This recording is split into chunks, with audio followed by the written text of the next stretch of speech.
Hello everyone. तो आज इस सेशन में हम लोग देखेंगे कि हम लोग कंट्रोल स्टेटमेंट जैसे इफ करना है तो वो कैसे कैसे कर सकते हैं, इसके सिंटेक्स क्या है। थोड़ा सा और प्रोग्रामिंग लैंग्वेज से थोड़ा सा ये डिफरेंट है। डिफरेंट ये है कि जैसे इफ में क्या होता था कि हम लोग नॉर्मली ब्रेसेस लगाते थे। जैसे मल्टीपल स्टेटमेंट्स लिखे हैं तो यहाँ पे ब्रेसेस नहीं लगाते हैं, थोड़ा इसका सिंटेक्स अलग है। क्योंकि ब्रेसेस नहीं लगाते हैं तो इसमें क्या होता है, एक चीज़ ये होता है कि इंडेंटेशन मतलब जो है जो अलाइनमेंट्स है बेसिकली उसके अकॉर्डिंग ही चलता है, मतलब इंडेंटेड होना चाहिए टेक्स्ट। तो वो इंडेंटेड कैसे होता है वो उसमें हम लोग देखते हैं। तो थोड़ा इसमें देखेंगे इसके सिंटेक्स और फिर उसके एग्जांपल्स हम लोग अगेन सिस्टम पे ही डेमोन्स्ट्रेट करेंगे। तो देखते हैं। तो पहला सिंटेक्स इसका ये है इफ का। इफ लिखेंगे, अगेन कंडीशन जब हम लिखेंगे इसमें भी वही है आपका सिंगल एफ, देन इसका इफ एल्स, देन आपके नेस्ट मल्टीपल इफ तो और नेस्टेड इफ सब वही है, बस उसके स्टेटमेंट्स कैसे करते हैं या इसको जिसने नहीं इसको इफ नहीं आता जो बिगनर्स है वो देख सकते हैं कि इफ कैसे वर्क करता है। तो इफ कंडीशन के बाद हम यहाँ पे एक कोलन देंगे। कोलन देने के बाद जो स्टेटमेंट लिखेंगे वो हमेशा ध्यान रखिए, जो भी आप स्टेटमेंट लिख रहे हैं वो यहाँ पे आप लिखेंगे। तो ये सिंगल इफ है, इसमें क्या मतलब है, एक इफ अगर जो भी हम कंडीशन देते हैं अगर वो ट्रू है तभी इफ के बाद वाला जो भी स्टेटमेंट होता है वो एग्जीक्यूट होता है। ठीक है, और अगर कंडीशन फॉल्स है, चूंकि आपने ऐसा कुछ भी नहीं दिया कि अगर कंडीशन फॉल्स है तो ये काम करो, ऐसा कुछ नहीं दिया है, तो दैट्स इट। वो केवल किसमें चलेगा कि जब कंडीशन ट्रू होगा। अगर कंडीशन ट्रू है तो ये वाला स्टेटमेंट ये इसको रन कर देगा और काम खत्म। और बाकी आपकी जो प्रोग्रामिंग है वो ठीक है, लेकिन जो इफ की बात है वो केवल आपने इतना दिया कि अगर ये ट्रू है तो ये काम कर दो, तो वो ये काम कर देगा। और अगर ट्रू नहीं होगा तो आपने कुछ भी करने के लिए नहीं कहा, सिर्फ स्टेटमेंट्स खत्म। स्टेटमेंट्स अगेन जैसे हमने भी बताया कि प्रोग्रामिंग और जो लैंग्वेजेस हैं, सी है, सी प्लस, किसी में भी ब्रेसेस यूज होता है, जावा है, जैसे आपके ये सब में ब्रेसेस यूज होता है। ब्रेसेस करली ब्रेसेस का मतलब ये है वो the block of the statement, मतलब जो आप इफ कंडीशन है उसका जो पर्टिकुलर अगर ट्रू है तो वो एक ब्लॉक होता है, चार पांच आप स्टेटमेंट्स लिखना चाहते हैं तो आप क्या करते हैं, ब्रेसेस से हमको शो करते हैं दैट इज द ब्लॉक। लेकिन यहाँ पे ऐसा नहीं है, तो यहाँ पे जैसे मैंने बताया कि इंडेंटेड टेक्स्ट होना चाहिए। तो जो भी आपको स्टेटमेंट्स लिखने हैं वो ऐसे लिखने पड़ेंगे आपको, मतलब ये कि आपको जितने भी स्टेटमेंट लिखने हैं, कोई ऐसा नहीं है आप 3 स्टेटमेंट लिखना चाहते हैं आप 3 लिख दीजिए, तो आपको ये इसका मतलब ये कहने का है कि ये तीनों स्टेटमेंट्स जो हैं अगर कंडीशन ट्रू होगी तो ये तीनों स्टेटमेंट्स रन होंगे। तो ये होता है, इसमें ब्रेसेस नहीं लगाते हैं, करली ब्रेसेस। उसके बाद जो भी आपको काम करना है वो आप यहाँ काम करिए जैसे आपने, तो फिर आपको यहाँ पे एक स्टेटमेंट आपको लिखना पड़ेगा। दैट मीन्स ये लिखने का क्या मतलब हुआ कि ये अगर कंडीशन ट्रू होगी तो ये तीनों स्टेटमेंट एग्जीक्यूट होंगे। ठीक है, और एल्स वाला पार्ट तो नहीं लिखा, बाकी का जो भी प्रोग्रामिंग होगी वो उसके आगे से चलेगी। मतलब ये इसीलिए हमें ये स्टेटमेंट 4 यहाँ नहीं लिखा। अगर हमें ये स्टेटमेंट 4 भी इसी कंडीशन के लिए लिखना होता तो हम सेम लाइन में लिख के खत्म कर देते, क्योंकि ये सभी स्टेटमेंट्स रन होंगे। लेकिन नहीं, ये अलग लिखा है, दैट मीन्स ये अलग पार्ट है, ये उससे रिलेट नहीं है कि जब कंडीशन ट्रू हो तो ये काम करो। तो that is a syntax. Second is if और एल्स। अब जैसे मैंने अभी बताया कि मैंने इफ अगर कंडीशन ट्रू है तो मैंने आपको बता दिया, लेकिन कंडीशन फॉल्स है तो क्या काम करो, तो इसके लिए आता है इफ और एल्स। एल्स का मतलब होता है जब कंडीशन हमारी फॉल्स हो, तो if then condition, again same यहाँ पे कोलन लगेगा। अब इफ के आपके स्टेटमेंट इस तरह से हैं, स्टेटमेंट एक देना है आप एक दे दीजिए, कई सारे देना है तो आप ये इंडेंटेड याद रखिए कि लाइन से लिखना पड़ेगा। और एल्स वाला पार्ट है वो यहाँ पे आएगा, ये देखिए ये इंडेंटेशन इसका होना चाहिए, और स्टेटमेंट अगर बहुत सारे हैं तो ऐसे होना चाहिए। एल्स का यहाँ है, एल्स के साथ फिर अगेन इसका भी कोई स्टेटमेंट होगा, तो आपने यहाँ पे स्टेटमेंट आपने 2 लिख दिया। इसमें देखिए अगर condition, if condition just if के बाद वाला स्टेटमेंट ट्रू होता है, तो इफ कंडीशन अगर ये ट्रू है तो ये स्टेटमेंट रन करेगा, और अगर इफ की कंडीशन फॉल्स है तो वो एल्स वाले पार्ट में आएगा, और कंडीशन और स्टेटमेंट रन करेगा। तो ये एक स्टेटमेंट एल्स का है जब कंडीशन फॉल्स होगी, और एक स्टेटमेंट इफ का है जब कंडीशन ट्रू होगी। इसके बाद भी आप एल्स और इफ के पार्ट में नहीं आना चाहते हैं, उसके बाद कुछ आपकी प्रोग्रामिंग है वो यहाँ से स्टार्ट कर दीजिए आपकी, ठीक है। तो मतलब ये है कि ये जो स्टेटमेंट 3 है, अगर कंडीशन ट्रू होगी तो ये स्टेटमेंट 1 रन करेगा और स्टेटमेंट 3 भी रन करेगा, क्योंकि ये इस इफ एल्स का पार्ट नहीं है। अगर कंडीशन फॉल्स होगी तो ये स्टेटमेंट 2 रन करेगा और स्टेटमेंट 3 भी रन करेगा। तो ये चीज इसमें होती है। नेक्स्ट इसी का आता है कि आपका जब मान लीजिए एक से ज्यादा इफ कंडीशन है, मतलब ये कि आपने कहा कि इफ अगर जैसे आपने कुछ एक वैल्यूज दे दी, ठीक है। अब इफ जो वैल्यू, इफ बेसिकली क्या होता है, हमेशा कंडीशंस के लिए होता है, और एल्स जो होता है वो बचा हुआ पार्ट होता है। मतलब जैसे मान लीजिए ऐसा दिया आपने कि if role number is greater then 100 तो वो एलिजिबल है, नहीं तो नहीं है, नॉट एलिजिबल। तो if role number is greater then 100 के जो अबव है, मतलब ग्रेटर देन 100 के अबव का मतलब जो हुआ 101, 102, 103, 100 नहीं होगा, वो इक्वल नहीं लगाया मैंने वहाँ पे। तो 101 के अबव जितने भी हैं वो एलिजिबल हैं, और उसके लेस देन जितने भी हैं वो एल्स पार्ट में आ जाएंगे। आपने ये कंडीशन नहीं लगाई, वो कहाँ तक, वो ऐसा कुछ नहीं बोला। तो जो बचा हुआ पार्ट है जो कंडीशन में नहीं आता है वो एल्स में आता है। तो ये है, लेकिन हम अब चाहते हैं कि नहीं कुछ ऐसा हो कि जैसे हम एक लिमिट कर दें कि जैसे कुछ एक 2-3 कंडीशंस हमें एक साथ लगानी है, कि जैसे 1 से 50 एक बार एक कंडीशन है तो उसके लिए कौन एलिजिबल है, 50 से 100 है तो फिर कौन एलिजिबल है। तो हम 2-3 कंडीशंस लगानी है। तो जब हमें 2-3 कंडीशंस लगानी हो तब हम यूज करते हैं एलएफ का, मतलब एल्स इफ।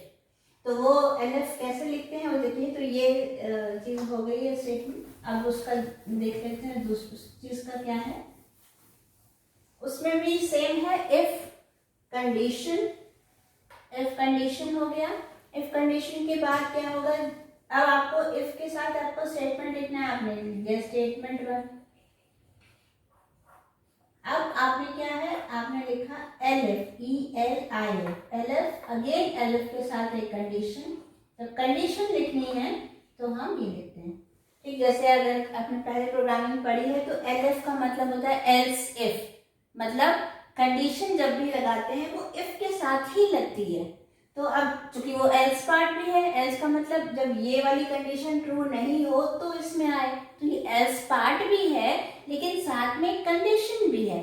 तो एल्स पार्ट के साथ एक कंडीशन है तो दैट मीन्स एलएफ यूज होगा। यहाँ पे एक जो कीवर्ड है वो आपका एलएफ है, तो एलएफ दैट्स कंडीशन। अब कंडीशन है तो अगेन यहाँ पे स्टेटमेंट लिखिए। देखिए अभी भी इंडेंटेड चल रहा है, स्टेटमेंट्स हमारे यहाँ आते हैं, ये इफ वाला ये होता है। तो स्टेटमेंट आपने ट्रू दिया, अगर और भी है देन और भी एलिफ लगाइए, 3/4 लगा सकते हैं आप, जितने भी एलिफ लगाने हैं। और मैं कहती हूँ मैंने नहीं लगाना है तो मैंने लास्ट में एक एल्स लिख दिया स्टेटमेंट।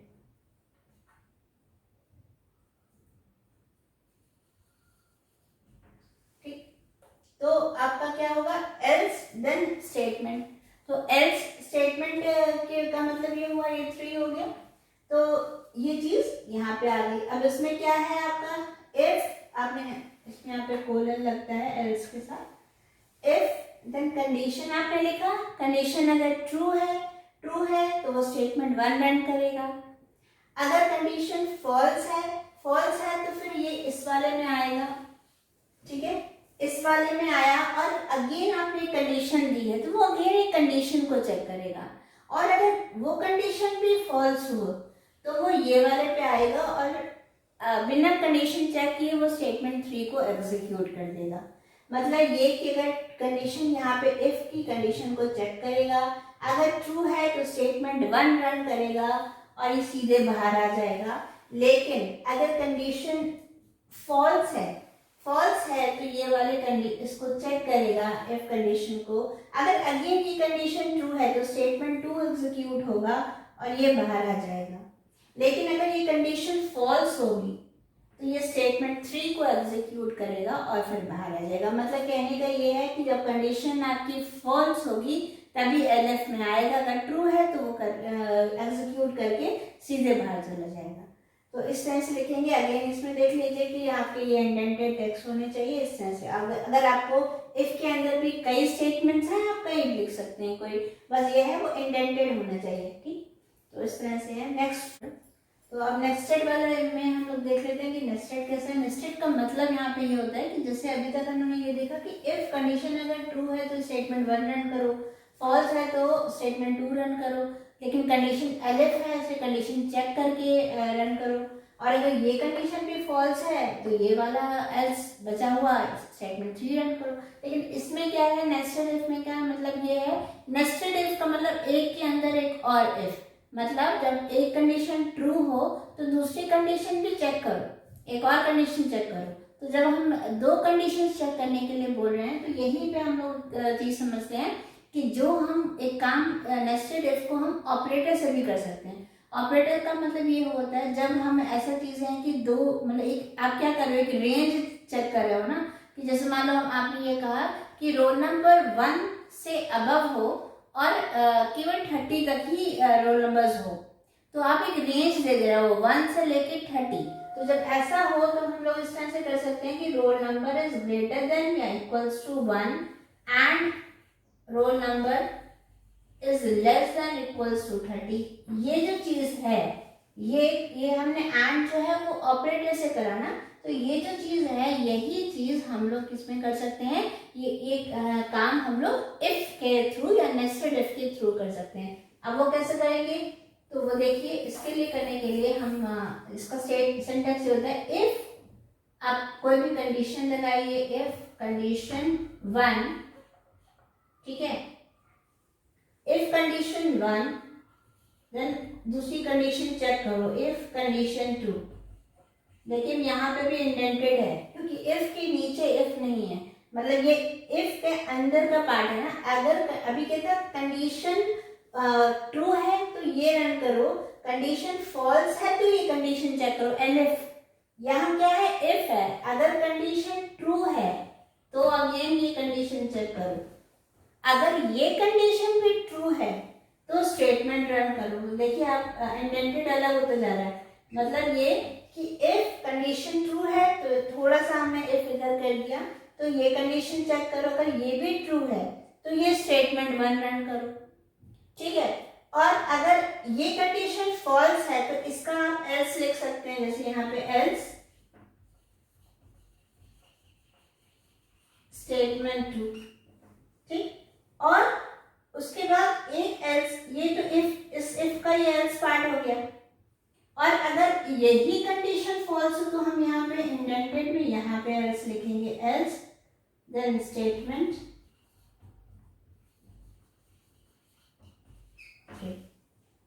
अब समझिए, इफ अगर कंडीशन 1 ट्रू है तो ये कंडीशन को चेक करेगा, अगर कंडीशन 2 भी ट्रू है तो ये स्टेटमेंट 1 रन हो जाएगा।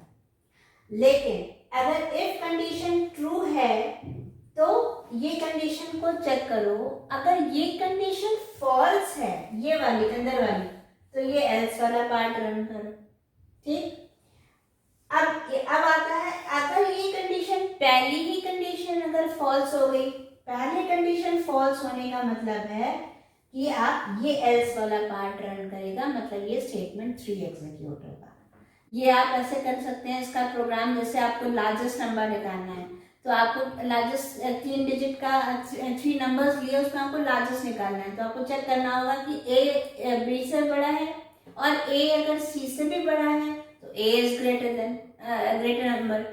देन अगर बी को चेक करिए, अगर बी ए से बड़ा है और बी सी से भी बड़ा है तो that is B is greatest. तो इस तरह से अगर हमें 3 नंबर्स को ग्रेटेस्ट नंबर अगर निकालना है तो हम लोग नेस्टेड इफ का यूज करते हैं, क्योंकि उसमें ही ऐसा होता है कि इफ अगर पहली कंडीशन ट्रू है तो दूसरी कंडीशन को चेक करो, मतलब अगर ए इज ग्रेटर देन बी है तो चेक करो क्या ए इज ग्रेटर देन सी भी है, तो अगर वो सी है तो स्टेटमेंट 1 एग्जीक्यूट हो जाएगा, एल्स दूसरा स्टेटमेंट एग्जीक्यूट हो जाएगा। तो मतलब अगर ये चीजें हमें करनी है तो हम लोग नेस्टेड इफ से करते हैं। सिंटैक्स समझ लीजिए, मेन ये है कि इसका सिंटैक्स कैसे होता है वो समझना बहुत जरूरी है कि हमारा ये फ्लो कैसे चलता है। वो अगर समझ में आएगा तो ये सब चीज़ें इजी हो जाएंगी। तो बेसिकली ये की फैक्टर्स हैं प्रोग्रामिंग के कि इफ है, लूप्स है, ये अगर समझ में आ गया आपको तो बहुत अच्छे से और भी प्रोग्रामिंग आपको क्लियरली समझ में आएगी। तो